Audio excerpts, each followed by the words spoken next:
এতেকাফে কখন বসবে, কোন সময় বসবে? নাবালক ছোটরা এতেকাফে বসতে পারবে কি? এতেকাফে বসার সঠিক নিয়ম কি? কি কি করলে এতেকাফ ভেঙে যাবে পুরুষদের জন্য?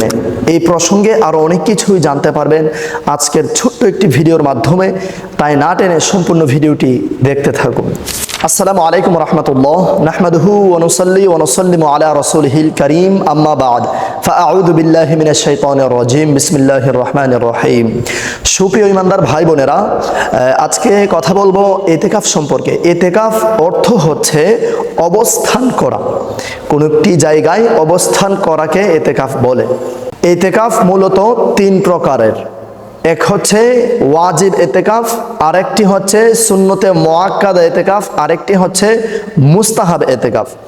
এতেকাফের মান্নত করা, আমি মান্নত করেছি আমি এতেকাফে বসবো, এটা হচ্ছে ওয়াজিব এতেকাফ। এবং রমজানের শেষ 10 দিন এতেকাফে বসা হচ্ছে সুন্নতে মুআক্কাদা আলাল কিফায়া, সুন্নতে মুআক্কাদা এতেকাফ। এবং কিছুক্ষণ সময়ের জন্য মসজিদে আমি অবস্থান করব এবং কিছুক্ষণ সময়ের জন্য আমি এতেকাফে বসবো, এটা হচ্ছে মুস্তাহাব এতেকাফ। প্রিয় ঈমানদার ভাই বোনেরা, চলছে মাহে রমজানুল মুবারক, রহমতের 10 দিন পেরিয়ে মাগফেরাতের আজকে 16তম রমজানুল মুবারক। প্রিয় ঈমানদার ভাই বোনেরা, মাহে রমজানুল মুবারকের শেষ 10 দিন এতেকাফ করা, এতেকাফে বসা, এটি সকল মুমিন মুসলমানের জন্য সুন্নতে মুআক্কাদা তথা ওয়াজিবের সমতুল্য, যেটি আল্লাহর রাসূল সাল্লাল্লাহু আলাইহি ওয়াসাল্লাম মাহে রমজানুল মুবারকের শেষ দশকে এতেকাফ করতেন কিংবা এতেকাফে বসতেন, যেটি মহল্লার পক্ষ থেকে যে কোনো একজন কিংবা 2 জন বসলেই সকলেই দায়মুক্ত হয়ে যাবে, এতে করে কারো গুনাহ হবে না। আর যদি কেউই না বসে তাহলে সবাই গুনাহের ভাগীদার হয়ে যাবেন। প্রিয় ঈমানদার ভাই বোনেরা, এতেকাফের 2টি শর্ত রয়েছে। প্রথমত হচ্ছে নিয়ত করা। যদি কেউ নিয়ত ছাড়া গিয়ে ডিরেক্ট এতেকাফে বসে পড়ে, সারা জীবন এতেকাফ করলেও তার এতেকাফ আল্লাহর দরবারে কবুল হবে না। প্রথমত নিয়ত করা। আর 2 নম্বর শর্ত হচ্ছে এমন মসজিদে এতেকাফ করা যে মসজিদে 5 ওয়াক্ত নামাজ জামাতে আদায় হয়ে জুমার নামাজ পর্যন্ত হয়। জুমার নামাজ হয় না এমন মসজিদে এতেকাফ করলে এতেকাফ শুদ্ধ হবে না। জাওয়াহিরুল ফিকহ গ্রন্থে রয়েছে, ইমাম ও মুয়াজ্জিনের দ্বারাই যেই সকল মসজিদে 5 ওয়াক্ত নামাজ জামাতের সহিত আদায় হয়, ওই সকল মসজিদেই এতেকাফ করতে হবে, এতেকাফে বসতে হবে।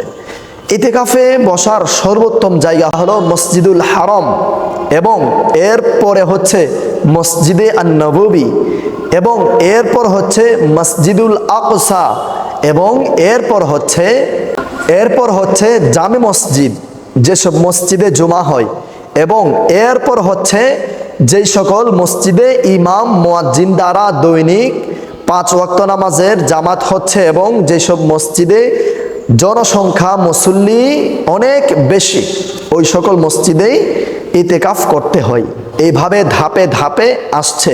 যেহেতু আমরা চাইলেই মসজিদুল হারামে ইতেকাফ করতে পারবো না, এবং চাইলেই মসজিদুল নববীতেও ইতেকাফ করতে পারবো না, এমনকি চাইলে আমরা মসজিদুল আকসাতে ইতেকাফ করতে পারবো না, সেই ক্ষেত্রে আমরা চেষ্টা করব জামে মসজিদে ইতেকাফে বসার জন্য।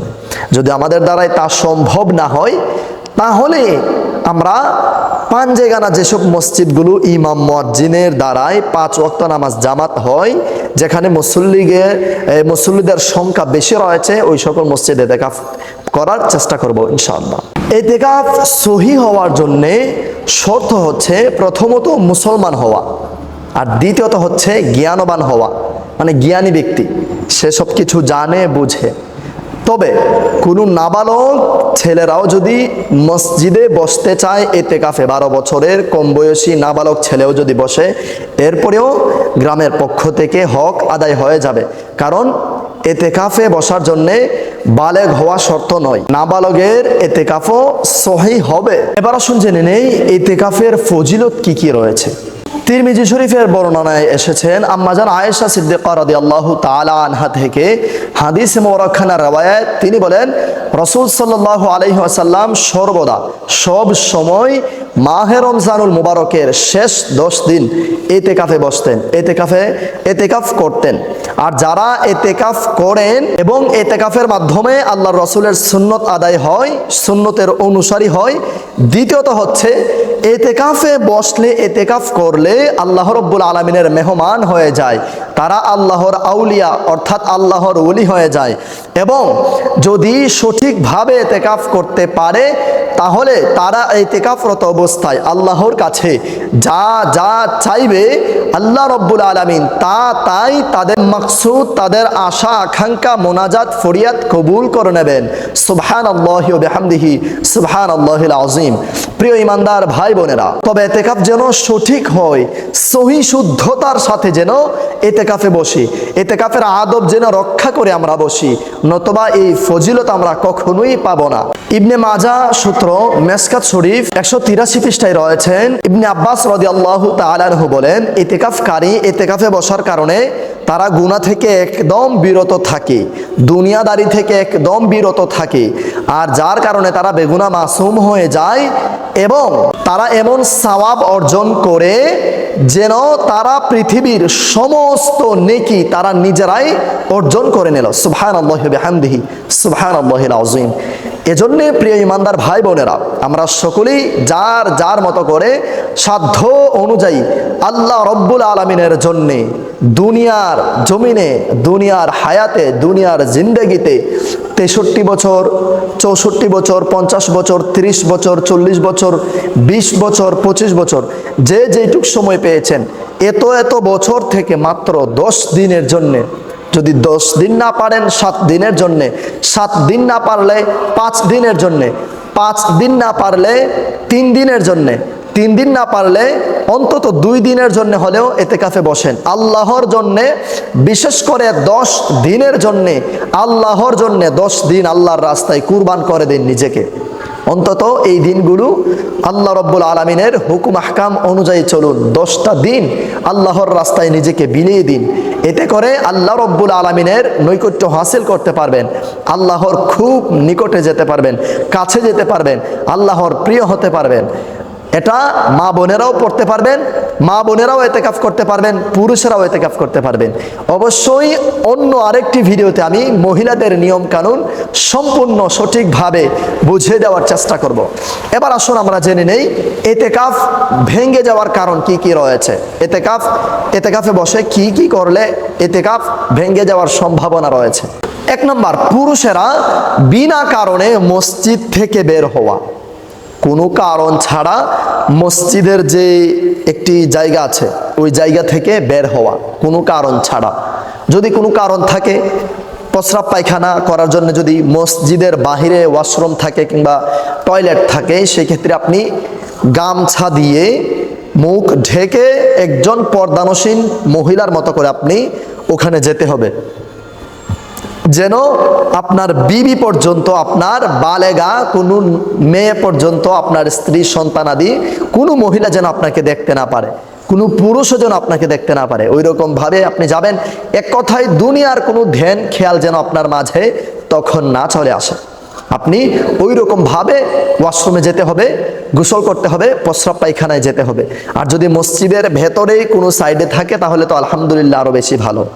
এরপর হচ্ছে, কোনো কারণে যদি মসজিদ ভেঙে যায়, কোনো ঝড় তুফান কিংবা যে কোনো কারণে যদি মসজিদ ভেঙে যায়, সেই ক্ষেত্রে আপনারা যদি মসজিদ থেকে বের হয়ে যান তাহলে ইতিকাফ ভঙ্গ হয়ে যাবে। তবে মসজিদ ভেঙে যাওয়ার পর যদি এই মসজিদ ত্যাগ করে আবার সাথে সাথে বাড়িতে না গিয়ে, অন্য কোথাও না গিয়ে অন্য মসজিদে চলে যান, তাহলে ইতিকাফ ভাঙবে না, ইতিকাফ হয়ে যাবে। এরপর হচ্ছে, কোনো কারণে, ঝগড়াঝাটির কারণে অথবা যে কোনো কারণে জোরপূর্বক মসজিদ থেকে যদি বের করে দেয় তাহলে আপনার ইতিকাফ ভেঙে যাবে। তবে যদি বের করার সাথে সাথে আপনাকে অন্য মসজিদে চলে যেতে হয়, আপনি যদি অন্য মসজিদে চলে যান, সাথে সাথে বাড়িতে না গিয়ে কিংবা রাস্তায় বিলম্ব না করে, সময় নষ্ট না করে অন্য আরেক মসজিদের সাথে সাথে চলে যান, তাহলে আপনার এতেকাফ হয়ে যাবে, এতেকাফ ভঙ্গ হবে না। এরপর হচ্ছে আপনার দুনিয়াদারি কোনো কাজকর্ম করা, যেমন দুনিয়ার দোকানপাট, ব্যবসা বাণিজ্য কিংবা ক্ষেত খামার কোনো কিছু হয়েছে, অথবা আপনার ঘর বাড়ি কোনো কিছু হয়েছে, এমত অবস্থায় আপনি মসজিদ থেকে বের হয়ে ওখানে গিয়েছেন, গিয়ে এটা সমাধান করে আসছেন, এতে করে আপনার এতেকাফ ভঙ্গ হয়ে যাবে। এতেকাফে যত দিনের জন্য বসেন, এতেকাফ মানেই হচ্ছে অবস্থান করা আর দুনিয়াদারি থেকে বিরত থাকা। অতএব আপনারা অবশ্যই এতেকাফে বসার সময় দুনিয়াদারি কোনো চিন্তা চেতনার মধ্যে মগ্ন থাকবেন না। এরপর হচ্ছে সহবাসের দিকে আকৃষ্ট হওয়া কিংবা সহবাস করার ইচ্ছে ভেতরে জাগরণ করা, এটা দিনে হোক কিংবা রাতে, এতেকাফ ভঙ্গ হয়ে যাবে। এরপর হচ্ছে নফসের তাড়নায় হস্তমৈথুন করা কিংবা জেনায়ের কাজের দিকে আকৃষ্ট হওয়া, তবে যদি ভুলবশত অজানাভাবে যদি স্বপ্নদোষ হয়ে যায়, এতে করে এতেকাফ ভঙ্গ হবে না। আপনার যদি এতেকাফ চলাকালীন সময়ে স্বপ্নদোষ হয়ে যায়, বিছানা এবং পোশাক আশাক সাথে সাথে ধৌত করে পবিত্র করে নেবেন। প্রিয় ইমানদার ভাই বোনেরা, এতেকাফে বসে সর্বক্ষণ কোরআন তিলাওয়াত, তাসবিহ, তাহলিল, দুরুদ, কিয়াম এবং বেশি বেশি জিকির আজগার করা, বেশি বেশি কোরআন তিলাওয়াত করা, বেশি বেশি ইসলামিক বই পুস্তক পাঠ করা, বেশি বেশি জিকির আজগার করা, নফল ইবাদত বন্দিগি করা, তাহাজ্জুদ কিংবা বিভিন্ন নামাজ আদায় করা, প্রত্যেক অজুর পর অজুর নামাজ আদায় করা, এক কথায় দুনিয়া থেকে, দুনিয়াদারি থেকে বিরত থাকা এবং বেশি বেশি আল্লাহ রাব্বুল আলামিনকে স্মরণ করা, সব সময় আল্লাহ রাব্বুল আলামিনকে স্মরণে রাখা। এইভাবেই যদি কেউ এই নিয়ম নীতিগুলো মেনে চলে, তাহলে তাদের এতেকাফি সহি হবে এবং সঠিকভাবে আদায় হবে। তবে অনর্থক কথাবার্তা বলা, কিচ্ছা কাহিনী বলা, বিড়ি খাওয়া কিংবা কোনো কিছু করা, দুনিয়াদারি কাজকর্ম করা, কিচ্ছা কাহিনী, কথাবার্তা, এসব কাজকর্ম করা যাবে না। এসব করলে এতেকাফ হালকা হয়ে যাবে। প্রিয় ইমানদার ভাই বোনেরা, আশা করছি আপনারা সকলে বুঝতে পেরেছেন। আজকের এই ভিডিওটি প্রচুর পরিমাণে শেয়ার করে সারা বিশ্বময় ছড়িয়ে দিন। আসসালামু আলাইকুম ওয়া রাহমাতুল্লাহ।